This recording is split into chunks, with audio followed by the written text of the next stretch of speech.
प्रत्येक मनीष निजर घर को मंदिर करें कारण मंदिर आमे मनीष माने ही तैयारी करिसेंती घर भी मनुष्यटी तैयारी करिथाय तेणु मंदिर परिवेश को जदि घर परिवेश सहित संयुक्त कर दिया जाए अर्थात निज घरे जदि निजर आचरण विचार व्यवहार को आमे शुद्ध पवित्र मार्जित करिबा ताले घर तो निश्चित भाव एक मंदिर हो जीवो। मु पंडित भूपति भूषण मिश्र सभापति बिरजा मंडल गणक मंडलीय पंडित सभा जाजपुर आमे समस्ते चिंता करंती निज घरटी को गोटे मंदिर करिबा पाए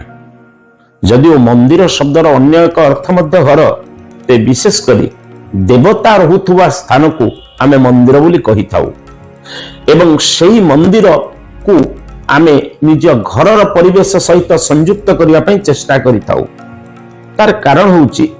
ईश्वर वा भगवान जो स्थान रे वास करंती ताहा जेहेतु मंदिर अर्थात सेठाकार परिवेश सेठाकार लोकमानंकर आचरण निश्चित भाव में शुद्ध व पवित्र होता है तेणु घरटी को मंदिर करने आम मान मन में सेहीपरि शुद्ध आचरण एवं उत्तम व्यवहार एवं मधुर परिवेश टी सृष्टि करने दरकार पड़ता है। प्रत्येक मनीष निजर घर को मंदिर करें कारण मंदिर आमे मनीष माने ही तैयारी करिसेंती घर भी मनुष्यटी तैयारी करिथाय तेणु मंदिर परिवेश को जदि घर परिवेश सहित संयुक्त कर दिया जाए अर्थात निज घरे जदि निजर आचरण विचार व्यवहार को आमे शुद्ध पवित्र मार्जित करिबा ताले घर तो निश्चित भाव एक मंदिर हो जीवो। एथिरे तेले मात्र संदेह नहीं कहिबा बाहुल्य जे जेउ माने अतीत रे शुद्ध जीवन यापन करंती जो मानकर आचरण रे पवित्रता थाए सेमानक घरे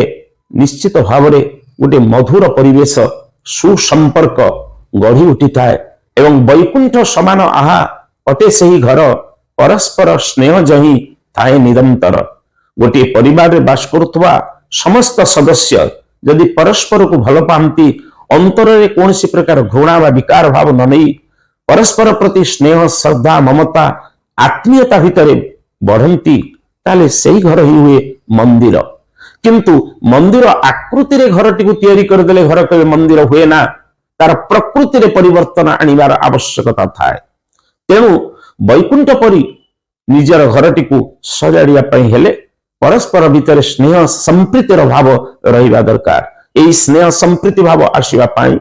प्रत्येक मनुष्य निज मनर ईर्ष्या हिंसा असूया एवं विशेष करी मदमाश्चर्य प्रभृति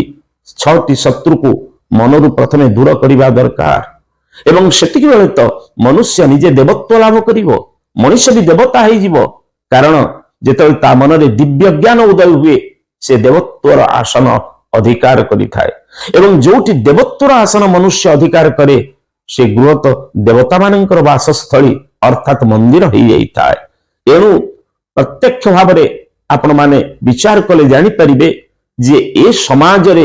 एक सुस्थ निरामय एवं शांतिपूर्ण जीवन यापन करबा पई हेले प्रत्येक व्यक्ति निजर घर को अंतत मंदिरटी रूप रे कार्यकारी करिबा मंदिरटी रूप रे चिंता करिबा निहाती आवश्यक।